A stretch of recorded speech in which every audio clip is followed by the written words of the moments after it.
Today on Public Eye News, Attorney General Dana Nessel reaches a settlement with paper mill operators downstate.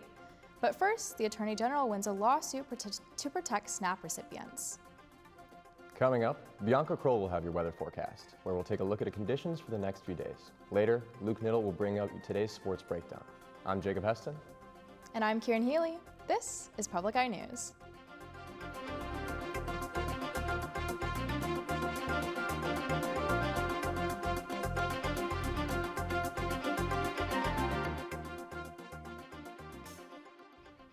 Michigan was one state of many to win a recent lawsuit against making personal information of SNAP recipients available to the federal government.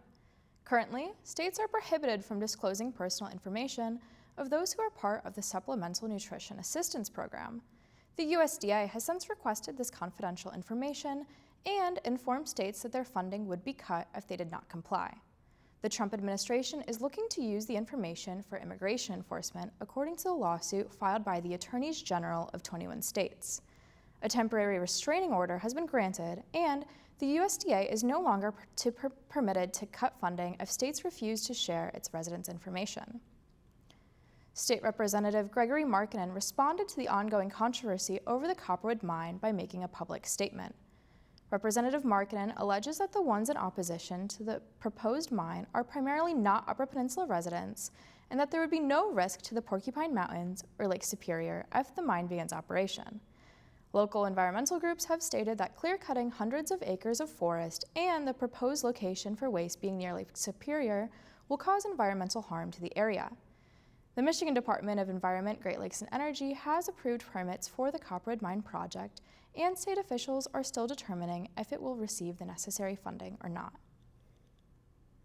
Michigan Tech University is gearing up for its 2025 Career Fair. The event is one of the biggest on campus, connecting students directly with future employers.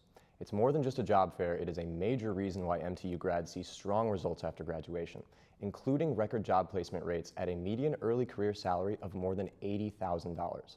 Michigan Tech's Career Fair is set for Tuesday, September 23rd from noon to 5 p.m. at the Student Development Complex. Hundreds of companies and thousands of recruiters will be on campus, all looking to connect with top student talent. The fair is the highlight event of the university's Career Fest, a series of workshops, resume reviews, and networking events designed to build student skills and confidence. The Michigan Department of Lifelong Education and the Michigan College Access Network teamed up to celebrate Why Apply Day on September 19th. The national campaign encourages students to take the first step towards their future by applying to college or career training programs. Students across the state can qualify for Michigan Achievement Scholarships, which can provide up to or more than $26,000 to help pay for college. Last year alone, more than 60,000 students used the scholarship, saving families over $250 million in tuition. For more information on financial aid and FAFSA completion, you can visit michigan.gov/Michigan Student Aid. When it comes to learning opportunities outside of the classroom, they don't be around too often. A school in Norfolk, Virginia is taking the educational efforts on the road. Gabriella Harmon of WKTR News has the story. All right, y'all ready? Everybody sitting down? Seatbelts, everyone. Class is now in session, or should I say in motion. We've got all of our stuff set up for our biome activity in the morning or in the afternoon. We keep all of our students' work stored up here. Solstice Hybrid Academy is one of a kind. No other schools actually have the classroom in the bus and then take their students places. The founder, Sarah Harrington, a teacher herself, understands it's pretty magical. Which is very reminiscent of the Magic School Bus, Miss Frizzle. You know, in the morning we're learning about different things and then it's like, buckle up everybody. For a new learning experience each day by offering year-round teaching to homeschooled students where their learning is brought to life. Something she decided after helping to teach her son and her niece and nephew during COVID could actually be done outside of four walls. I think that I want to do field trips every day.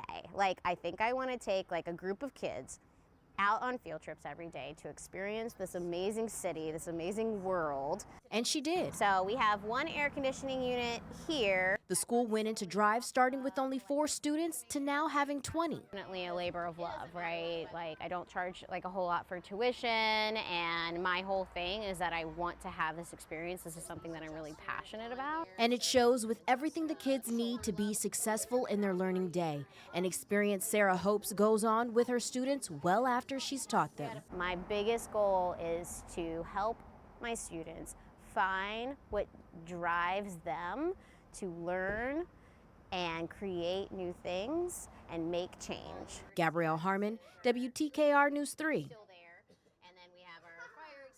Now don't touch that dial. Our very own Bianca Kroll will be right back with your weather report for the week right after this break. As the opioid crisis ravages the nation, Thanks. I a didn't say small-town this lawyer time. takes on Big Pharma. When his case gains traction, it becomes the biggest civil litigation in U.S. history. I'm representing my entire home community. Now I'm suddenly feeling like I can make a big difference. The Bitter Pill on POV. Monday night at 10 on WNMU TV. And welcome back to Public Eye News. I'm Bianca Kroll, and here's our weather forecast for today. Looking at the campus cam behind me here, we're seeing those cloudy skies coming in with the September equinox hitting close, so it's looking like fall is setting here. Now moving into the map of the Upper Peninsula here. In Houghton, it is 63 degrees with some rain. Ironwood 70 with some mostly cloudy skies. Iron Mountain 65 cloudy, and down Menominee same conditions with 65 and cloudy. Moving over to the other side of the map here. In Escanaba, it is 65 with some fog. Manistee 69 with some mostly cloudy skies. Sault Ste. Marie 64 with some cloudy skies. And back here in Marquette, it is 63 with some rainy conditions. Looking further into those conditions, we're going to see the winds south at 3 miles per hour, and our barometric pressure is 29.86 inches and falling. And looking into tonight's conditions, we're going to see some mostly cloudy skies with a low 57, the winds north at 5 miles per hour, and our moon phase is going to be a waning crescent. And if we're looking into tomorrow's forecast, we're going to see some more cloudy, mostly cloudy skies with a high of 63, a low of 57, and the winds north at 5 miles per hour. And looking ahead here into the week, Wednesday we're going to see a high of 64 with some partly cloudy skies and a low of 55. Thursday we're going to see a high of 67 with some mostly sunny skies and a low of 56. And on Friday we're going to see a high of 66 with some mostly sunny skies and a low of 54. That's all I have for the weather. Now back to the desk. Thank you, Bianca, for that weather report. I've personally been looking forward to the start of fall and the weather that comes along with it, so I'm glad it's here. Moving into our statewide news, Michigan Attorney General Dana Nessel reaches 2 settlements and lawsuits against paper mill owners, alleging they released harmful contaminants in connection with their business. Ox Paperboard was in violation of environmental law for releasing PFAS, also known as forever chemicals, into the White Pigeon River in southern Michigan. The former owner of Ox Paperboard settled for a $1.2 million payment earlier this year, with the majority of those funds going towards environmental cleanup. The latest settlement is $100,000 for the environmental violations and other legal fees. This settlement also requires that Ox Paperboard prevents further contamination of PFAS on its property and conduct an engineering evaluation. In the southwest part of the Lower Peninsula, highly pathogenic avian influenza has been detected for the first time since 2022 in all of Michigan. Highly pathogenic avian influenza, or HPI, is a virus that can spread quickly between flocks of birds through contact or even by shared equipment, such as the clothing and shoes of the birds' caretakers. The Veterinary Diagnostic Laboratory at Michigan State University detected this particular strain in a backyard flock in Allegan County. In order to stop the spread of HPI, it's recommended that all who come in contact with flocks clean and disinfect their clothing and equipment before and after. It's recommended to fully cook all poultry and eggs before consumption as well. And President Donald Trump has said his administration is set to make an announcement on autism. Reports suggest that officials plan to link the use of the main ingredient in Tylenol during pregnancy to autism. However, medical professionals are pushing back against the claims. Natalie Brand has more. I think we found an answer to autism. President Trump has teased what he's calling a major announcement on autism in the U.S. It's out of control. Autism, out of control. Earlier this month, the Wall Street Journal reported the administration is expected to suggest acetaminophen, the active ingredient in Tylenol taken during pregnancy, and low levels of folate among the potential causes of autism. The best evidence does not show an association between Tylenol and autism. CBS News medical contributor Dr. Celine Gounder. The best recent study looked at 2.5 million kids from Sweden. They used sibling comparisons to factor out genetic factors and other factors, and they found no increase in risk in autism, ADHD, or other intellectual disabilities for pregnant women who used Tylenol during pregnancy.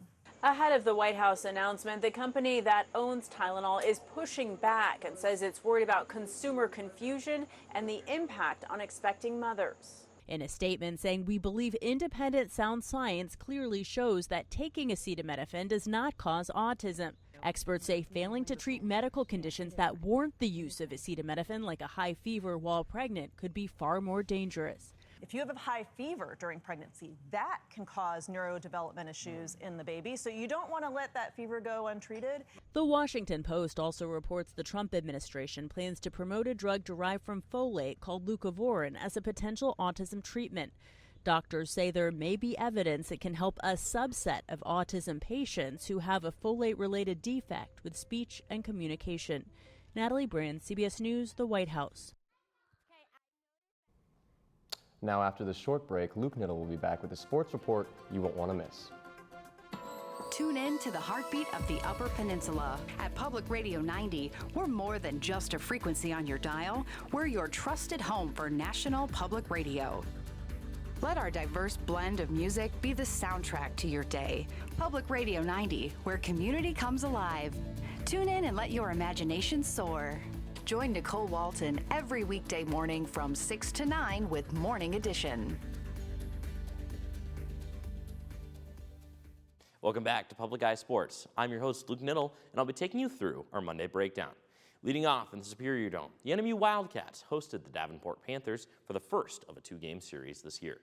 Feeling pumped up for homecoming, the Cats came out of the gates swinging, leading the Panthers 10-7 about halfway through the second quarter before Davenport opened the floodgates, stacking big plays one after the other.